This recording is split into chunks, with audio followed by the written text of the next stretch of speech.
nizishike. Mungu awabariki wale wote wanaotoka kuabudu na kusifu, na ni jambo la maana kwa ibada yote. Ni furaha, ni kitu cha maana sana. Iyo abantu bishimye ni ikimenyetso cy'amateraniro meza. Kufurahi ni ishara ya ibada nzuri. Ariko iyo abantu batishimye ibintu byiza bigenda neza.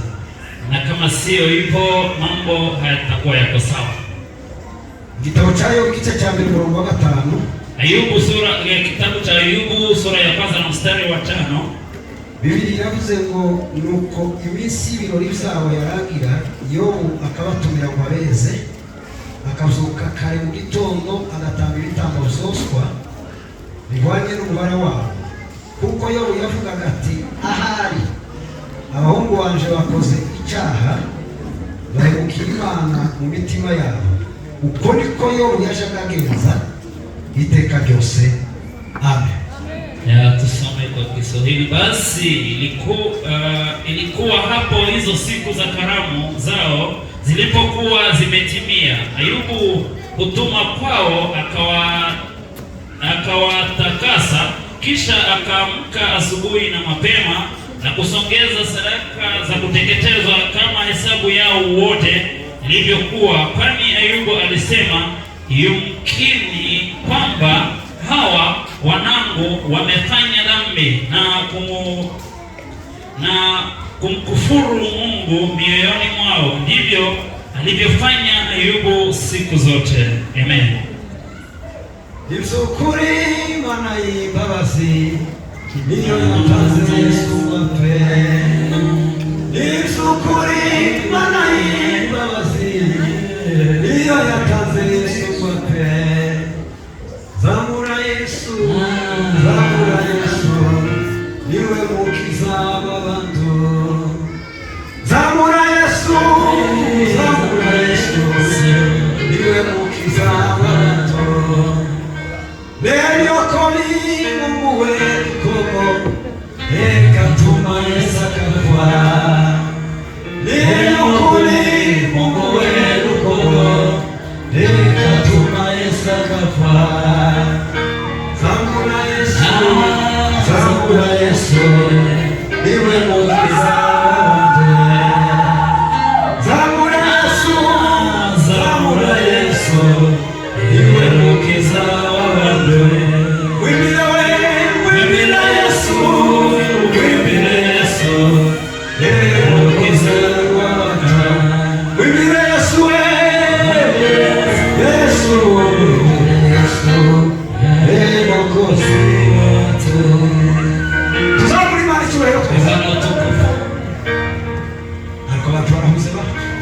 Watu wasizubaye tafadhali.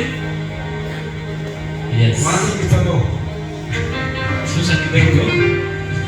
Abantu barasinziriye, abandi gusa ko ibitekerezo biri hano. Wengine wamesinzia na wengine mawazo yako mahali pengine. Muwe hano tuwe ijambo ry'Imana. Muwe hapa tusikie neno la Mungu. Nakutanguliza wa Mungu ngo karibu ijambo ry'Imana. Tamsalimia, mwambie karibu kwa neno la Mungu ndugu yako na ibo wako wale mnakaa naye. Ongera umusuhuze umubwire ngo karibu ku meza y'ibiryo zateguwe n'Imana. Utamwambia karibu mezani kwa chakula kilichoandaliwa na Mungu. Kweli. Ongera umusuhuze umubwire ngo bon appétit ijambo ry'Imana. Utamwambia hivyo.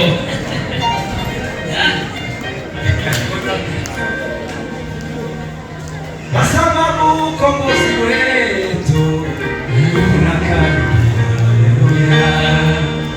Alizuru Mungu chini, utajiri ya umasikini. Ila Bwana Yesu awe nami, ninatuzwa na Yesu siku zote. Ila Bwana Yesu awe nami, ninatuzwa na Yesu siku zote.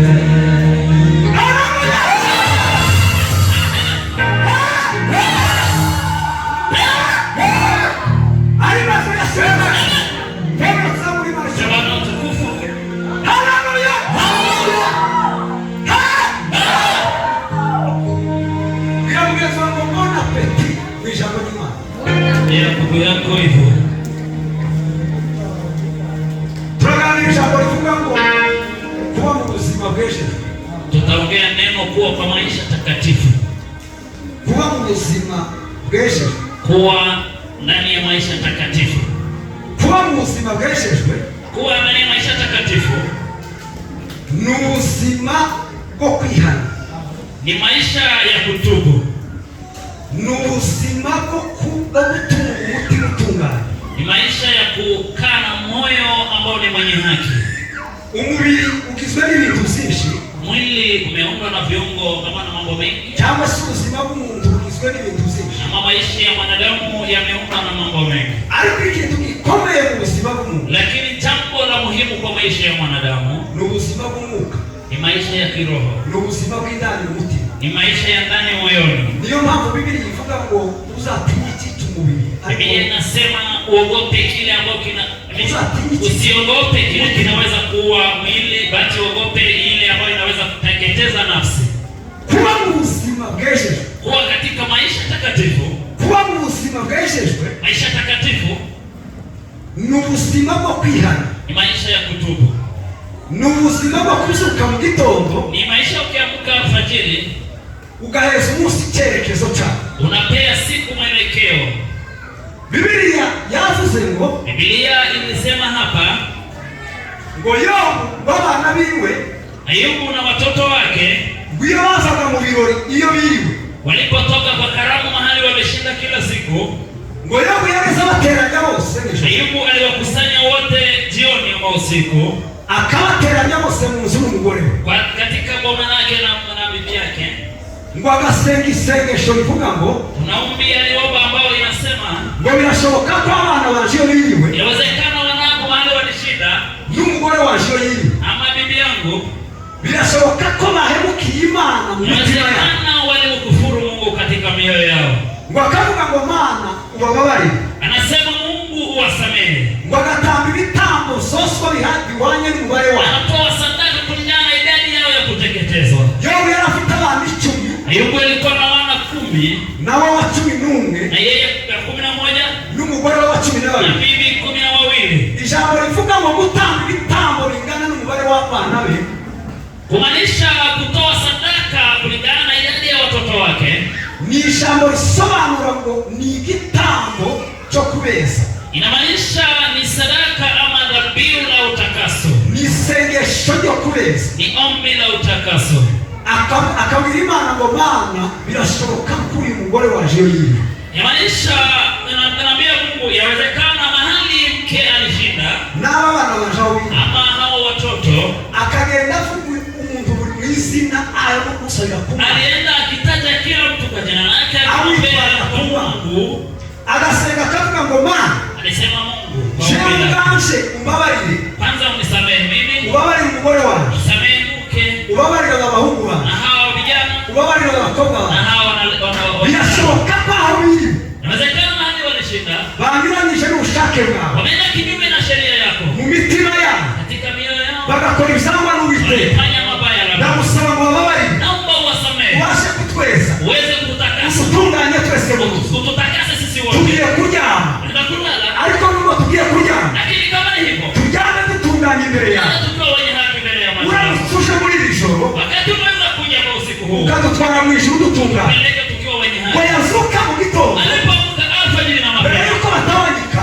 mbele waende katika shughuli baza zao, mu mirimo yabo, katika kazi zao, bagasubira agafata umugore we anachukua bibi n'abana be, na wanaye, akavuga ngo Mana, anasema Mungu, birashoboka ko inawezekana uyu mugore wanjye huyu mke wangu n'aba bana na banjye wanangu aho twaraye twese nani tumenalo twaguhemukiye mu mitima yacu, tumemwasi Mungu, turagusaba imbabazi omba huruma kugira ngo ubashe kutweza, ili ututakase, kugira ngo dutungane, ili utufanye wenye tuboneke haki, imbere yawe dutungane, tukae mbele ya macho tuba yako. tugiye gutanga ibigusibusha, Wakati tunataka kwanza siku wirirane natwe iyo twirimo, ushinda na sisi, utugirire neza, utufanyie vema, tube dutunganye imbere tuwe yawe, wenye haki mbele ya Mungu. muze dukora zose, Kwa kazi zetu zote ntihagire agasembwa, asiwe na shida yoyote. aba bana banje iyo birimo Hao wanangu biriranywe nawe, washinde na wewe, uyu mugore iyo birimo huyu mke wangu yiriranywe nawe, ashinde na wewe, naje aho birimo na mimi pia wiriranywe nawe.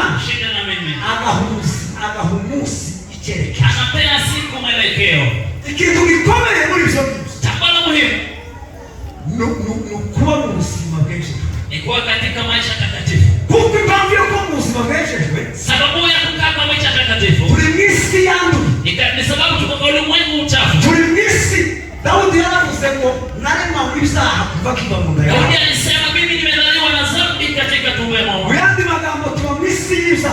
Maneno mengine ulimwengu umeasi. Ariko kuba mu buzima bweshejwe, lakini kwa katika maisha takatifu ni igihe umuntu agerageza kugenzura ubuzima bwe n'Imana. Wakati mtu anachunguza maisha yake na Mungu, cyangwa se usabane bwawe n'Imana, ama uhusiano wako na Mungu, cyangwa se umubano wawe n'Imana, ama kuishi kwako na Mungu, ugahora witunganya igihe cyose, unaendelea kujitakasa kila siku. Impamvu yo kwitunganya igihe cyose, kwa nini lazima tuwe wenye haki? nuko Biblia ivuga ngo Yesu azaza kumujura. Sababu Biblia inasema Yesu atakuja kama mwizi. Bazoza sange umugore aryamye n'umugabo n'abana, atakuja apate watu wamelala, atwara umugabo umugore asigare n'abana, apeleke mke watoto wabaki na mume labda.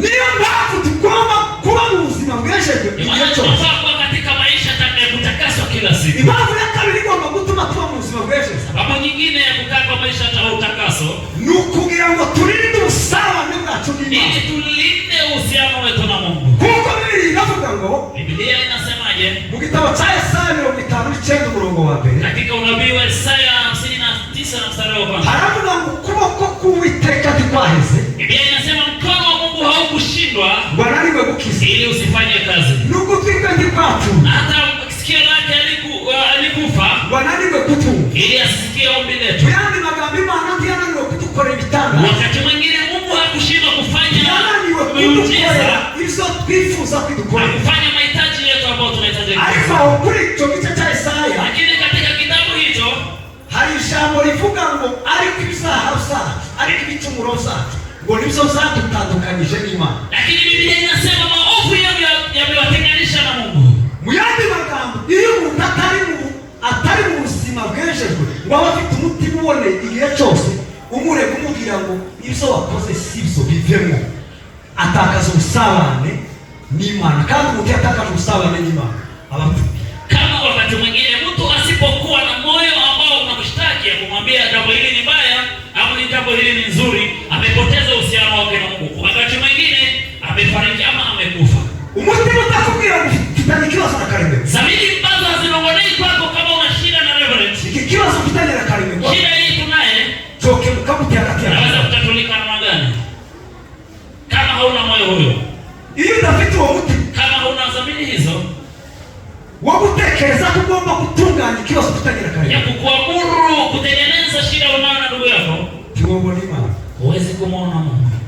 Abantu benshi, watu wengi babitse abantu mu mitima yabo, wameweka wengine katika mioyo zao. Ugasanga umuntu azagendana abantu yabitse mu mutima, mtu anatembea na watu wengine moyoni, senda n'abantu bakubabaje, labda ni watu wamekufanyia vibaya. Uko mu buzima tugenda duhura n'ibintu bikomeye, kwa maisha tunakutana na mambo mengi, kandi nyine hari igihe abantu babasoma, na wakati mwingine watu wanaweza kukuhuzunisha, ariko ubushake bw'Imana, lakini mapenzi ya Mungu nuko sana karemeko ikukata mimi ama yeye kugira ngo mbe mu buzima bweshejwe, ili niwe katika maisha takatifu, reka gutakaza ubusabane bwaje n'Imana, uhusiano wangu na Mungu, nuko sana karemeko, ili ukutane ndugu yako, kamubwira ngo mwene data, mwambie ndugu wangu, warambabaje cyane, umenihuzunisha ya kutosha, wakomerekeje umutima wangu, umefanya moyo wangu uwe na vidonda, none mbabarira, basi unisamehe. kamubwira ngo ndakubabarira, nasema namsamehe, nawe akambwira ngo arambabarira, aseme pia nimemsamehe. Imana ntiba kure, Mungu hayupo mbali na sisi. Ili mudatunganyije ikibazo kiri hagati itengeneza tatizo kati yetu, kati yenu na ndugu yako, niko buzima Yobu yarabayemo, maisha ambayo Ayubu aliishi.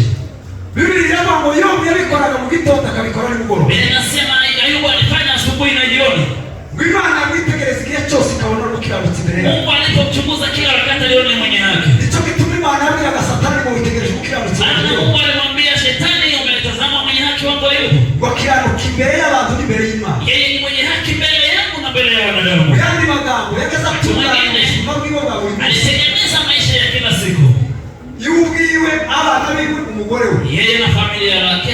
Nubwo umugore we yabara n'itegeke n'abana, ngalawa bibi yake alikuwa mdhaifu na mwanawe, ariko Yobu yageza imbere y'Imana, lakini Ayubu alikuja mbele zake za Mungu kwa ajili ya watu wake. wake. Akabitwari. Alikuja kwa ajili yao. Akavuga birashoboka. Alisema inawezekana wanangu. Banyuranyije gushaka Yehova. Wameenda kinyume na sheria ya Mungu. Aho baraye. Ahandi wamelala. Umuzosi. Katika ndoto. Bashobora kuba banyuranyije n'Imana. Inawezekana walienda kinyume na mapenzi ya Mungu. Katika mawazo na moyoni. Naje nuko. Pia mimi. N'uyu mugore mu. Na bibi. Tumabarire. Tusamehe. Utwezeshe amaso yawe. Ututakase kwa damu yako. Tumerudi tena. Twagarutse kuri wewe. Tumerudi tena. Imitima yacu turayiguha. Mioyo yetu tumekupea. Ubwenge bwacu turaguha. Na akili zetu. Imbaraga zacu Na turaguha. nguvu zetu. Ari wowe ubwenge mu buzima bwawe. Wewe basi utawale maisha yetu. Twezeshe amaso yawe. Tutakase kwa Iyo damu. umuntu ameze gutyo mu mutima. Mtu akiwa na namna hiyo. Nizo bizazuzo bya jambo Pawulo yavuze ngo nimba tacha imitima yacu itaducira urubanza turatinyuka imbere y'amaso y'Imana. Maana inatimiza neno linasema kama moyo wako haukuhukumu wewe, basi unaweza kuja mbele ya macho ya Mungu. Tugomba kuba mu buzima bw'Yesu. Tunafaa kuwa kwa maisha takatifu. Abantu batatu babaye mu buzima bw'Yesu. Watu watatu walikuwa wanaishi kwa maisha takatifu. Ni bande? Uwa mbere ni Yobu, niwe maze kuvuga. Wa kwanza ni huyo Ayubu, wabaye mu buzima bw'Yesu. aliishi kwa maisha takatifu. Kandi igihe cyose yabayeho mu gihe cyiwe. Na maisha yake yote. Ubuzima bwiwe bwabaye bwiza kubera ko yabaye mu buzima bw'Yesu. Wakati wake wote maisha yake ilikuwa sawa, sababu maisha ilikuwa takatifu. Ubuzima bw'Yesu tugomba kubushiramo imbaraga kuruta ibindi byose. Lazima tuweke nguvu katika maisha ya utakatifu kuliko mambo mengine. Inavuga ngo rinda umutima wawe kuruta ibindi byose birindwa. Biblia inasema moyo wako kuliko yote yalindwa, sababu ya muhimu mambo ya uhai ni chemchemi ya uhai. Umuntu wa kabiri wabaye mu buzima bw'Yesu. Mtu wa pili ambao anaishi kwa maisha takatifu ni Daudi mwene Yesaya. Daudi mwana wa Isai. Uyu mugabo aratangaje cyane.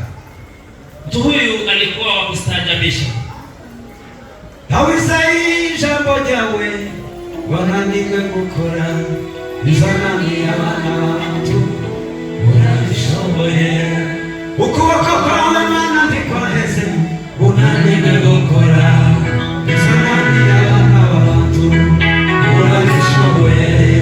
Dawisai jambo ryawe wananiwe gukora bizanani abana batu urabishoboye. Ukuboko kwawe Mana ndikwaheze unaniwe gukora bizanani abana batu urabishoboye. Ibibazo zananiranye imbaraga zawe, indwara zose zananiranye imbaraga zawe, imisozi yananiranye imbaraga zawe, imisozi yananiranye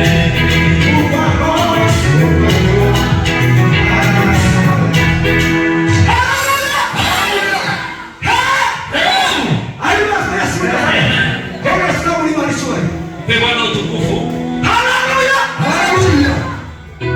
Daudi mwene Yesaya aratangaje cyane. Daudi ni mtu wa kustaajabisha sana. Umugabo wabaye mu buzima bwo kwezwa. Aliishi katika maisha takatifu. Daudi yakoze ibyaha byinshi cyane muri Bibiliya. Alitenda dhambi nyingi kama Biblia inavyoamuru. Niwe uvugwa cyane muri Bibiliya nk'umugabo wakoze ibyaha byinshi. Anaongelewa kama mtu aliyetenda dhambi mara kadhaa. Ariko kandi ni uvugwa cyane nk'umugabo Imana yishimiye kurusha abandi.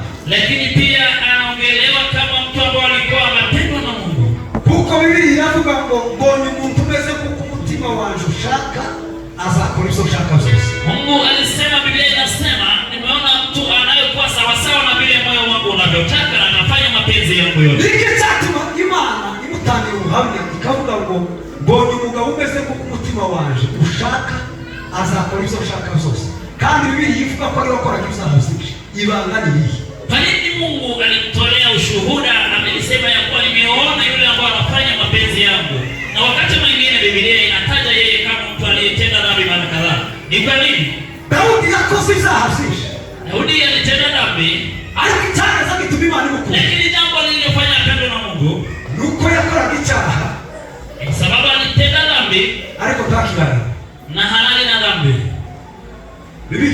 umuntu narakara ngo ndimukire akiraka. Biblia inasema usilale usiku mzima bila na hasira. Daudi yakora bizaha ariko haba ari mugoroba akabwira Imana ngo Mana ndi umunyorogote imbere yanjye. Ubuhombo natavuga buringo. Ubuhambona nakoze ibisangwa n'Uwiteka ni wewe nacubiyeho wenyine. Ni wewe nababaje. Babarira mwami we. Sasa imbabazi umbabarire imbere y'amaso yawe. Daudi alitenda dhambi, lakini kabla ya kutenda dhambi alisema alitubu mbele za Mungu na kuonyesha hadharani dhambi zake na kuwa mwenye haki mbele za Mungu. Kama urugero rutoya gusa muri Bibiliya, mfano kidogo tu hapa, w'ikintu kimwe yakoze, jambo moja alilolifanya mu gitabo cya Samueli wa kabiri bice 24 umurongo wa 10. Samueli wa pili 24 na mstari wa 10. Biblia iravuga ngo Imana yari yarabwiye Abanyisiraheli ko nta muntu n'umwe ugomba kubabara ngo amenye umubare wabo. Biblia inasema Mungu aliwaambia Waisraeli asikuwe hata mtu mmoja anaweza kujua idadi yao. Kubera ko Abanyisiraheli Imana ndiwe wari umwami wabo. Sababu wana wa Israeli Mungu alikuwa mfalme wao. Kandi nubwo Daudi yari umwami wabo ariko Imana niyo yari umwami wa Israeli, niyo yagombaga kumenya umubare w'Abanyisiraheli. Mu gitondo kimwe Daudi arasohoka mu gitondo abwira umugabo w'ingabo witwa Yowabu ukomeye chef d'etat major w'igihugu cyiwe, aramubwira ngo genda ufate abatware mugende mumbarira Abanyisiraheli bose nyine muzane umubare wabo. Siku moja aliamka asubuhi, ngalawa Mungu alisema Waisraeli wasihesabike. Ayubu alimwambia Jero Yoabu aende akawahesabu wana wa Israeli na uletea idadi yao hapa sasa. Yoabu aramubwira ngo nyakubahwa mwami wigeze gute itegeko ry'Imana rivuga ko utagomba kubabara, none rikugendeye gute kugira ngo wowe utaka itegeko tubara ubwoko bw'Isiraheli kandi ari ubwoko bw'Imana, Imana nizo umubare wabo. Yoabu alisema mbona tuliambiwa tusihesabike, kwa nini sasa umesema tuwahesabu? Daudi Biblia inavuga ngo ijambo ry'umwami ngo liganzi rya Yoabu. Biblia inasema mfalme akamshinda basi jemadari. Yoabu baragenda abara abantu azabira Daudi umubare. Yoabu akafanya vile alivyoambiwa. Imana irarakara. Mungu akakasirika. Ibwira Daudi ngo ngiye kwicisha abantu mugiga. Mungu akamwambia Daudi naenda kuharibu watu na ugonjwa huo. Iramubwira ngo uhitamo ibihano bitatu shize imbere yanyu mwebwe Abisiraheli. Anamwambia utachagua pigo tatu ambao nimeweka mbele zenu. Uhitamo abantu kwicwa na mugiga iminsi 3. Utachagua labda watu wakufe kwa siku 3 na ugonjwa huo. Uhitamo abantu kwicwa n'inzara imyaka 3. Ama watu kufa na njaa takriban miaka 3. Cyangwa se uhitamo guhigwa n'abanzi mu gitondo na nimugoroba iminsi 7. Ama kuhigwa na watesi wako maadui zako kila siku 7. Daudi barase izo sako zose. Daudi alipoangalia hivyo, waravuga ngo ndacumuye kuwiteka Imana ya Israeli. Alisema nimeasi mbele ya macho ya Mungu.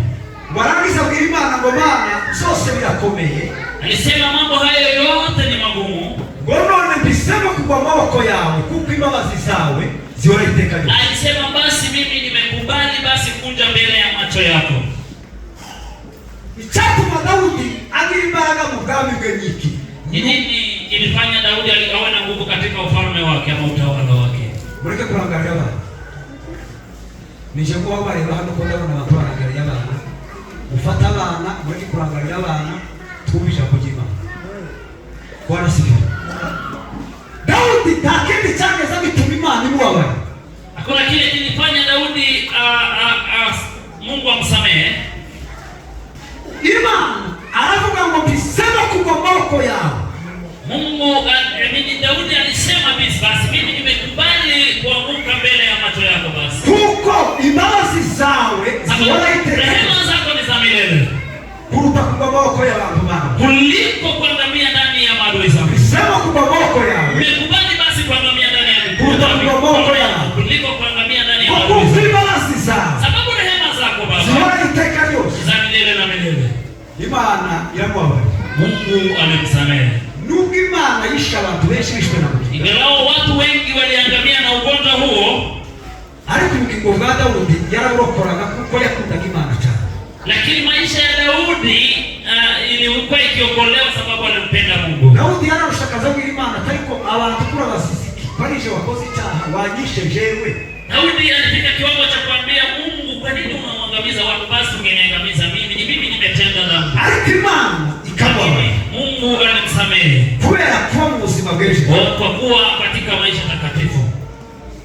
Sinzi nimba utekereza ubuzima bwawe ukazuka mu gitondo ukabwira Imana ngo mbabarira, cyangwa uzuka mu gitondo gusa niva evye kugenda nta gusaba imbabazi, nta sengesho rya mu gitondo ryo guha Imana icyerekezo, nta kubwira Imana ngo Mana birashoboka ko aho naraye nagucumuyeho mu bitekerezo, mu mutima, mu bikorwa, umbabarire Mana, amaraso yawe anyeze. Iyo ubikoze gutyo Imana ikubona igihe cyose nk'umukiranutsi. Nimugoroba bataha ukabikora gutyo, kuba mu buzima bwejejwe nibwo bunezeza Imana kuruta ibindi byose, kuko Imana yishimira imitima imenetse kuruta ibindi bitambo byose. Swali ni moja, je, sijui ya kwamba ukiamka asubuhi unamwambia Mungu, unamshukuru na unamwambia nimeanza siku yangu ya leo, naomba uwe pamoja nami na uwe na maisha takatifu. Hayo ndiyo Mungu anaweza kutaka, kuwa na maisha takatifu. Muri Zaburi ya 51, katika Zaburi ya 51, Zaburi ya 51 umurongo wa mbere kugeza kuri 23, mstari wa kwanza mpaka 23.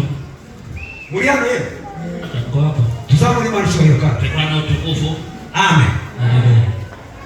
Kitito cha utakaso nizame kuoshwa humo na msifungwa na walio nimepata utakaso. Kitito cha utakaso nizame kuoshwa humo na msifungwa na walio nimepata utakaso. Na msifungwa na walio nimepata utakaso. Zaburi ya 51. Zaburi. Biblia inasema Daudi yakoze icyaha na Batisheba. Biblia inasema Daudi alitenda dhambi na Batisheba. Daudi yari yasibye uwo munsi yari yagiye gutanga. Daudi hakuwa ameenda vitani siku hiyo. Warangiza umugore wa woga aramwifuza. Akamwona bibi akamtamani, alikuwa akioga.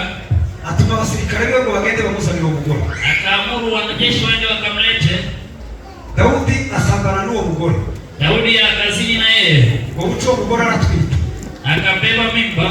Umugabo we yari umwe mu basirikare ba Daudi bakomeye witwa Uriya. Bwanake aliitwa Uriya, alikuwa mwanajeshi mmoja katika Israeli. Hanyuma Daudi wa mugore amubwira ko yatwita. Kabla ya mambo hayo Daudi aliambiwa ya kuwa bibi huyo ana mimba. Amaze kumubwira ko yatwite, alipomwambia Daudi abona bizamukoraho. Daudi akaona itakuwa mambo mengine. Ngo yandikira umugabo w'ingabo urwandiko witwa Yoabu. Akaandikia Yoabu barua, wari ku rugamba, ambaye alikuwa katika vita. Warangize kwandika urwo rwandiko. Alipoandika barua hiyo, ariko mbere yuko yandika urwandiko yabanje gutumira umugabo we. Mbele andike barua alimwalika bwana yake akuje. Aramubwira ngo atahe aze mu kibali. Akamwambia naomba akuje nyumbani akapumzike. Kugira ngo se ndanaza mu rugo, ili akina nyumbani bizitirirwe ko indari y'umugabo. Ikasemekana ya kuwa mimba hiyo ni ya bwana yake. Umugabo arasageze mu rugo yagakusha mu rugo. Alipofika alikataa kwenda nyumbani. Ambia Daudi ngo sinojyama mu rugo abandi basirikare bari ku rugamba. Niliambia Daudi sitaki kwenda nyumbani, wengine wakiwa vitani. Darara kurize wo umwami wa Israeli. Nitalala hapa ikulu. None kubera iyo mpamvu, sababu na hiyo sindara mu rugo. Sitaki kulala nyumbani. Daudi abonye ibyo bidakumuza. Daudi aliona imeshindikana. Yandikira Yoabu rwandiko. Akamwandikia Yoabu barua. Ubwo rwandiko bari rwanditsemo uzoshire Uriya imbere ku rugamba. Na barua ilikuwa inasema ukapeleke mahali vita nikali mbele. Kugira ngo bazomurasa. Ili basi akakufa katika vita Yoabu. Kwa niko zagenze ngoreje ku rugamba imbere. Walipofanya hivyo akamweka mbele. Uriya arapfa ku rugamba. Uriya aliangamia katika vita. Amaze gupfa Dawudi akora ibyaha bibiri. Kabla ya kufa kwake Daudi aliendelea kufanya dhambi nyingine. Icyaha cya mbere yakoze nuko yasambanye n'uwo mugore akamutera inda. Dhambi ya kwanza ni kuzini na bibi ya Uria. Warangize kumutera inda asubira yica umugabo we. Pia akafanya bwanake auliwe. Imana irarakara mu ijuru. Mungu atakasirika. Imaze kurakara. Kabla ya hayo Daudi amaze kubimenya. Daudi aliposikia, umva amagambo avuga muri Zaburi ya 51. Kuna maneno alisema katika 51 ya Zaburi. Aravuga ngo mbabarire Mana. Alisema Mungu nirehemu. Umbabarire ibyaha byanjye n'ibicumuro. Sawa sawa na fadhili zako dhambi zangu. Ni wowe nacumuyeho wenyine. Nimekuasi wewe. Ni wowe nababaje. Ni wewe nimekuasi mbele zako. Ntukureho umwuka wawe. Usiondoe roho yako. Ntukureho imbabazi zawe. Usiondoe rehema zako. Kuko ni wowe wenyine nababaje. Wewe mwenyewe nimekuhuzunisha Mungu. Udinde inyama y'umuntu. Unilinde nyama ya mtu. Umva umutima wemera. Unipe moyo ambao unakubali. Umva umutima musha unguremo umutima ushaje. Unimbie moyo safi, uondoe moyo mchafu. Uyandi magambo ukore umutima wanje pièce de rechange. Aliomba mwana mwingine unipe moyo mwingine mpya. Unguremo umutima ushaje. Uniondolee moyo wa msema mchafu. Washe kundemera umutima mpya. Ili uniambie moyo mpya. Ni wewe nachimuyeho Mana. Imekuasi Mungu. Imana kugira ngo ndakubabara. Mungu alisema basi nimekusamehe. Wewe nakusabye imbabazi. Sababu umeomba msamaha. Kama uzima bweshejwe katika maisha takatifu bituma umuntu adatakaza ubusabane n'Imana. Inafanya mtu asipoteze uhusiano wake na Mungu. Bituma umuntu adatakaza network. Asipoteze network yake na Mungu. Ikibazo tatizo ni gukora icyaha. Ni kutenda dhambi. Wamara gukora icyaha ukakigumamo. Na unaendelea kukaa ndani ya dhambi. Ugakomeza wihagararaho. Unaendelea basi kujishikilia. Ukereka abantu ko uhagaze. Unaonyesha watu ya kuwa umesimama. Imana mu ijuru ikaziguhemba ikavuga ngo nuko uhagaze mbere yabo. Mungu anasema wewe umesimama mbele ya watu. Ariko jewe twaratandukanye. Lakini umetengana na mimi. Mukristo yabwiye Aproni ngo iyo nguye gutya bazuza. Mkristo alimwambia Aproni ya kuwa mimi nikianguka nimesimama. Ikibazo sukubwa.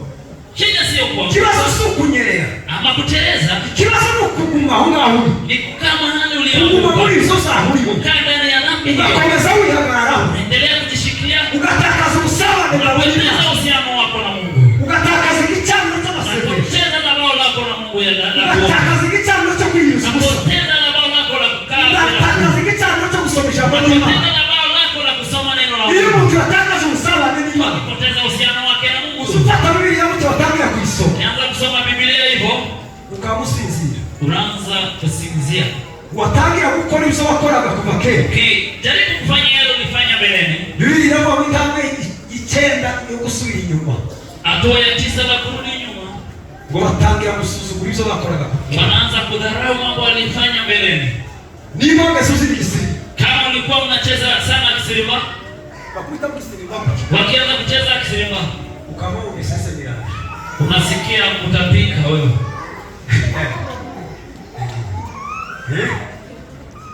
Twavuga ngo tuzoterana kuri Pentecoste kuwa gatangukeza ni. Ukisema tutakusanyika Friday mpaka Sunday, ubundi umuntu afite ubuzuki ameze neza muti. Mtu akiwa na uamsho moyoni, uzurambirwa nuko materaniro aba. Una shauku ya ibada. Materaniro uzukumbura materaniro yo mukazi kucyana ukabona aho. Unakuwa na shauku ya kukusanyika na watu wengine. Habe nuko nguko tugira materaniro ya gatatu. Hata kama tuna ibada ya Jumatano, ikintu kikunyemeza ko abantu bagiye neza. Jambo linakubalisha kwa watu wamepotea. Mzambi sema kazi yako. Kazi sio ngumu kufanya. Ushobora kwiprogaramu kavuga ngo ndaje mu kazi mu gitondo pole kandi kugira ibintu byose iyo wabisenge ko shingiro y'Imana bizabikora. Ushobora kuba ngo ndaje mu kazi mu gitondo ngende shaka ifaranga saa 9 za nimugoroba ndabakubangutse ngere mu waje noge nambara amahuzu saa 11 z'umugoroba nze mu materaniro hano. Iyo wabisenge ukabishira imbere y'Imana, Imana irabikora. Ariko Imana izabigufashamo bitari mu mutima. Kazi itari mu mutima izabigufashamo. Kazi sio tatizo. Muri ibi byaravuze ngo nkuko iparakazi yagizwe no kwifuza ibigize ngo ni ku mutima wanje wahanyuzwe no kwifuza Imana. Iyo umutima ukeneye Imana iyo umutima ushaka gusabana n'Imana, iyo reveye imeze neza mu mutima, ubuzuke uzurambirwa nuko amateraniro aba. Uba ufite inyota y'amateraniro, tushobora gusiba amateraniro, tushobora kubura mu materaniro, tushobora kunanirwa gutanga ituro, tushobora kunanirwa gukora ibikorwa mu rusengero. Uzurambirwa kuko ufite reveye mu mutima, tutakakigushinja mu mutima wawe. Ubusabane bwawe n'Imana bumeze neza, ubusabane imibanire yawe n'abantu imeze neza. Niki cyotuma utakaza ubusabane bwawe n'Imana? Biblia inasema, mimi alisema yeye, kazi iweze kuzuia kufanya kazi zako. Unaweza kujipea masaa ya kufanya kazi, lakini uwe na kiu ya kuja mbele za Mungu, sababu kuja mbele za Mungu iweze kuzuia kufanya shughuli zako. Shughuli zako zitafanyika kama kawaida, na kile ambao kinaonyesha mtu ambao ana uamsho ni kuwa na shauku ya kuja mbele za Mungu. Kamuka wewe usinzilie, ijoro lirakuze urenda guca,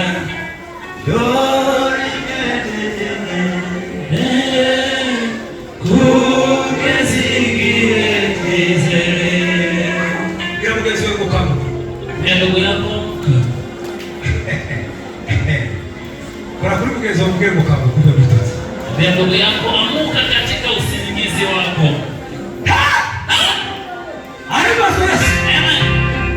Kamuka wewe usinzilie, ijoro lirakuze urenda guca,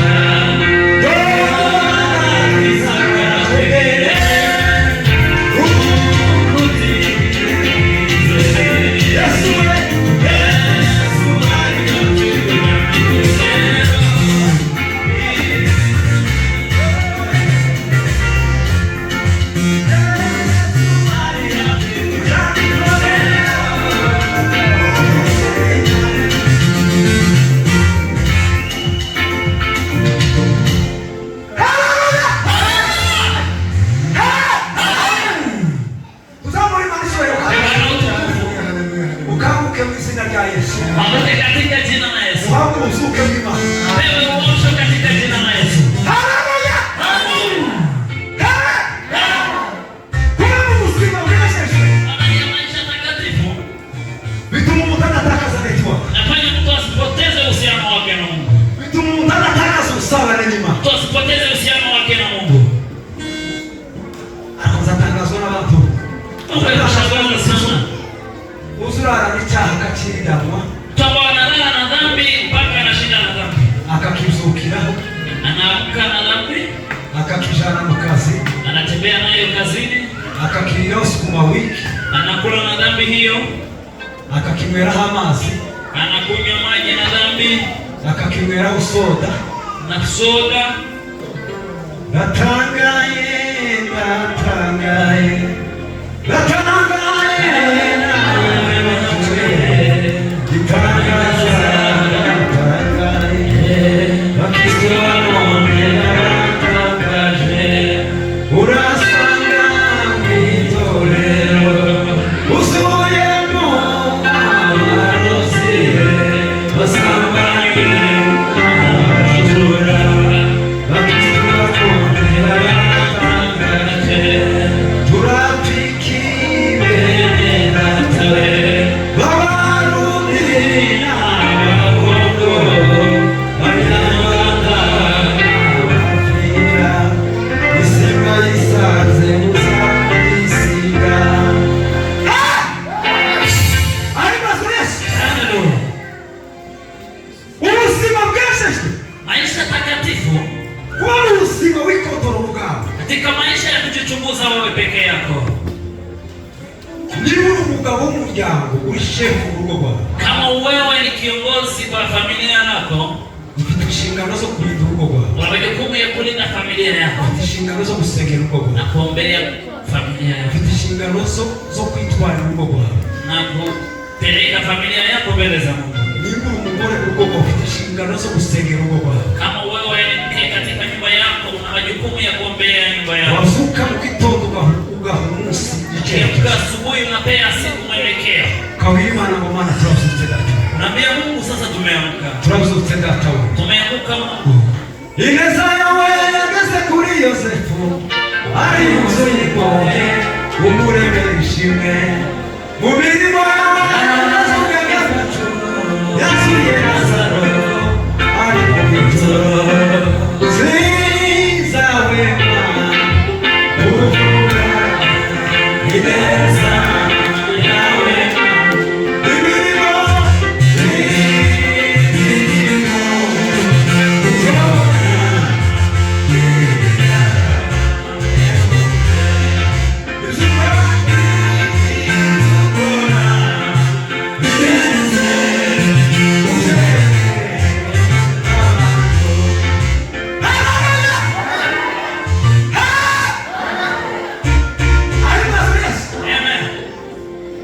umuntu wa kabiri Pawulo yaravuze mu gitabo cy'Abaheburayo ibice 12 aravuga ngo mugire umwete wo kubana n'abantu bose amahoro ngo kuko utejejwe atazabona umwami Imana. Waine ni Paul alisema muwe na bidii ya kuishi na watu wote na utakaso, sababu hapana mtu anaweza kuingia ufalme wa mbingu asiyekuwa na utakaso.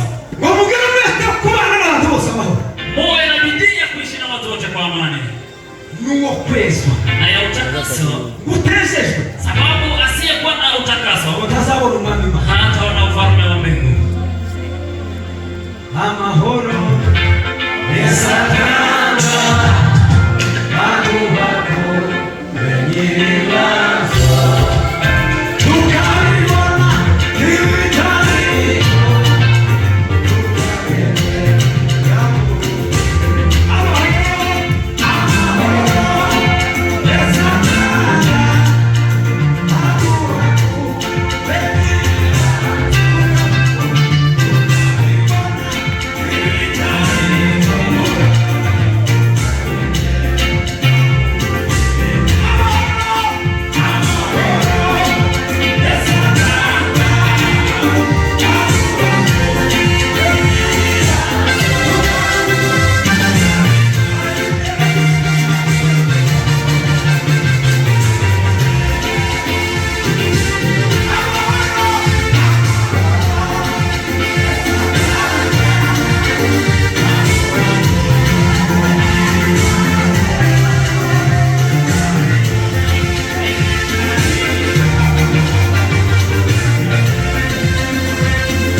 maana ya kuwa katika nguvu za utakaso.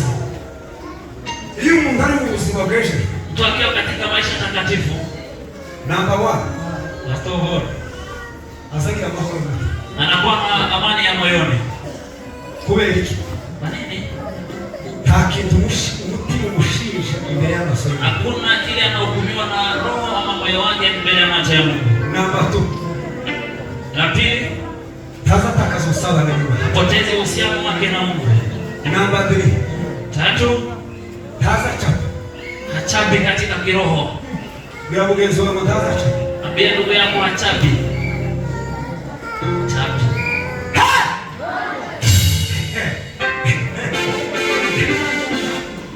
Amahoro yesatanga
Magari mtu anaweza kuchapa katika ibada. Keretse nyina kuzichapa. Labda kama umefanya dhambi. Muri mzee anafuza mtaso nifite. Yanasema sina aibu. Mukasizi sana. Isipokuwa za dhambi zangu. Umuntu atapa mukitara mu gihe. Wakati anachapa na wakati hana akona shida ama akona tatizo mbele za Mungu. Komeye mu buzima bw'umwuka. Siri la maisha ya kiroho kubwa. Mugitabo cy'Abaroma ibice 6:12. Warumi 6:12. Haravuga ngo noneho.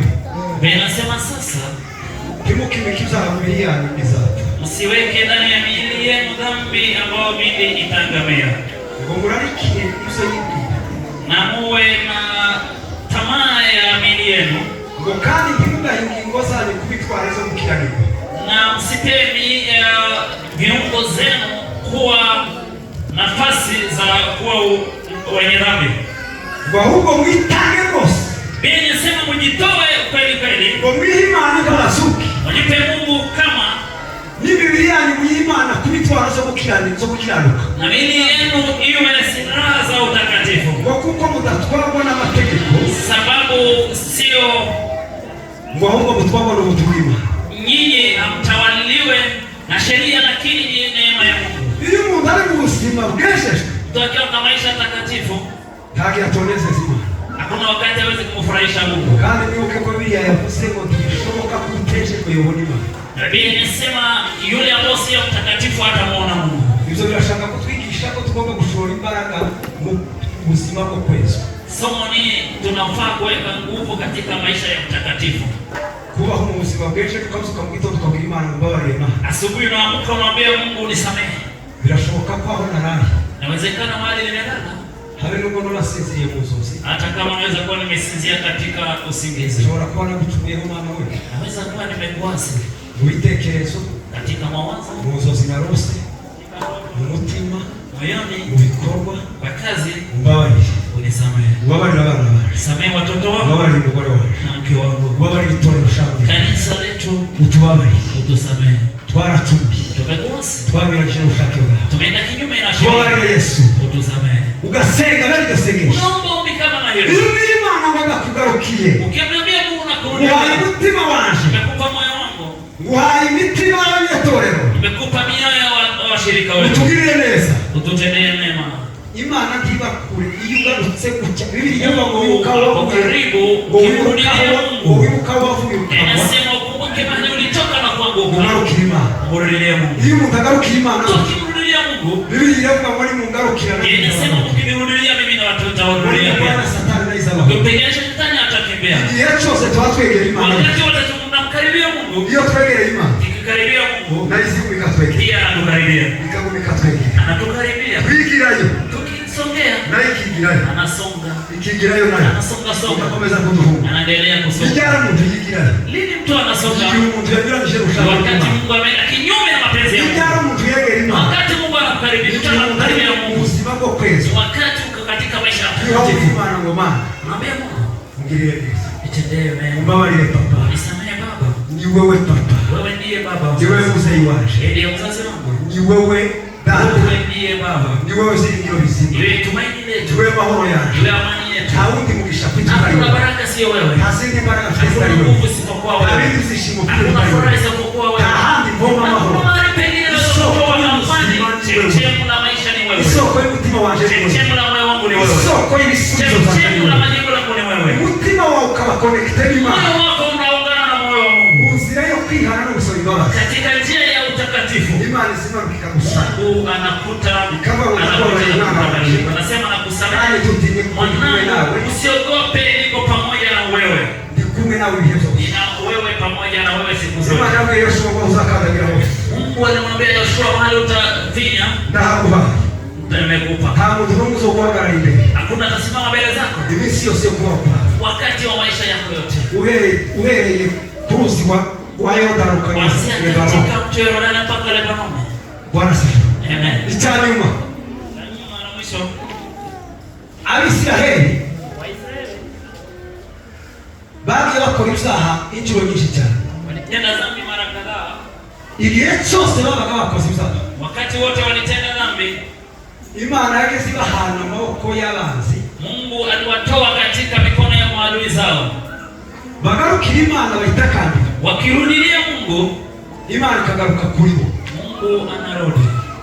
Mu gitabo cha Danieli igice 9 kugeza kuri 20. Katika kitabu cha Danieli sura 9 na mstari wa 20 hapo ni naho dusozereje. Tukitamatisha, Biblia inavuga ngo abana b'Isiraheli bari mu bunyage mu gihugu cy'Abakaldayo. Inasema Wanaisraeli walipokuwa ndani ya nchi ya Wakaldayo katika mateka, Danieli wasoma ibitabo. Danieli alisoma vitabu, asanga ijambo ryahanuwe n'umuhanuzi, akaona neno lililotabiriwa na nabii n'umuhanuzi Yeremia.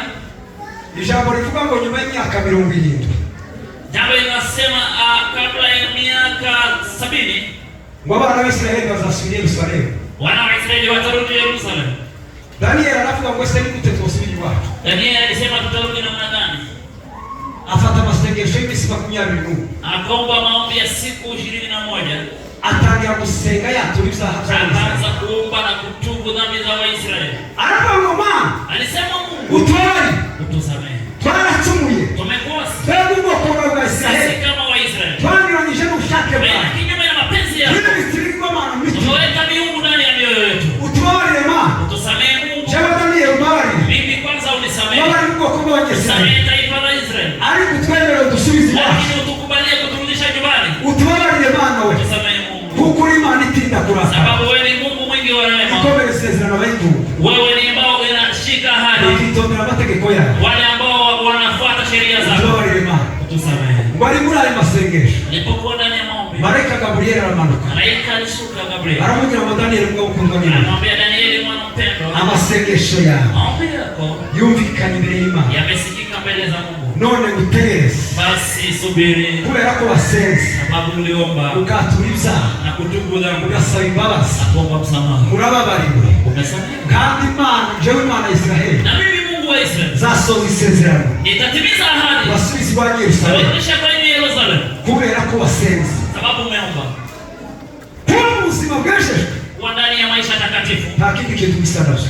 Hakuna jambo kama hilo. Abakristo twese Wakristo tugomba kuba muri ubwo buzima. lazima tuishi katika maisha takatifu. Si ukuzuka mu gitondo uvuze mu zaha, Kuamka asubuhi na kuendelea kutenda dhambi, uziriranwe, ushinde na dhambi ubirarane, na ulale na dhambi, ubigire ubuzima bwawe buri iwe munsi. maisha yako. Oya, Sio hivyo. tunganya ubuzima bwawe mu gitondo, Angalie maisha yako asubuhi, utunganye ubuzima bwawe nijoro, utengeneze maisha yako jioni, kugira ngo ubuzima bwawe bukomeze kugaragara butunganye Imana. ili maisha yako endelee kuwa ni mwenye haki mbele za Mungu. Nibwo bushake bw'Imana. Hiyo ndio mapenzi ya Mungu. Iyo tubikoze gutyo mu rugo, Tukifanya mambo namna hiyo, Imana itugirira neza. Mungu anatutendea mema. Witekerezaho muri uyu mwanya, Wewe basi ujichunguze kwa wakati muri iki huu. cyumweru cyose, Katika ahantu wiki hii utakiraga kw'Imana, yote, wakati ulikuwa mwenye haki mbele za Mungu, aho wakosheye Imana utatunganya Imana, umekosea Mungu, ubashe gusaba imbabazi mu mutima, basi uombe msamaha moyoni, kugira ngo Imana ibashe kuba, ili Mungu akusamehe ibashe kuba. na kukutendea Mana mu izina rya Yesu, katika jina la ugeze Yesu. neza kuko uri Imana yacu, Tenda mema sababu wewe ni Mungu. ugeze neza kuko ijambo ryawe, Kwa ajili ya neno lako turasenze ku itorero ryose, tumeomba, kwa ajili ya kanisa, kugira ngo ubashe kutubabarira. ili utusamehe. Ijambo ryawe ni ukuri, Jambo lako ni ukweli, kandi igihe cyose rihora ridutsinda. wakati wote tunashiba Niyo mbele mpamvu tuzana itorero imbere yawe, umeleta kanisa kugira ngo ubashe kutubabarira. ili utusamehe. Twaracumuye, twanyuranyije ubushake bwawe, twakoze ibyangwa n'Uwiteka, ariko ibyo byose byabereye kugira ngo Mambo haya ni kwa uboneke ko ari wowe ukiranuka. ili onekane wewe ni Biblia mwenye haki. iravuga ngo nubwo twebwe tukiranuka, Nasema hata kama sisi si ariko wowe uri umukiranutsi mu buryo bwa lakini wewe ni Melkisedeki. mwenye haki milele. Nubwo twebwe tutoba imfura, Nani amestahili? wowe uri imfura mu Zayoni. Kama wewe sisi si Nubwo twebwe watu, tutoba inyangamugayo, lakini wewe wowe uri Mungu, inyangamugayo. wewe ni Mungu ana Niyo mpamvu tuguhamagara hapo tunakuita kugira ngo imbabazi zawe zitubeho, ili rehema zako utwezeshe amaraso yawe, fadhili zako twezeshe imbaraga zawe. damu yako itataka Turasengera abarwayi ombea kugira ngo wagonjwa ubashe kubakiza. ili wapone. Urambura ikiganza cyawe Nyosha mkono ukiza wako abarwayi mwana, waponye wagonjwa abafite ibibazo bitandukanye, walikuwa na shida tofauti, binyuze muri iri jambo kupitia kwa neno lako ibashe kubeza, waweze ibashe kutangaza gukora imirimo n'ibitangaza fanya kazi na maajabu mu izina rya Yesu Kristo. jina la Yesu. Dusenze twizeye ko ubikoze. Amen. Amen.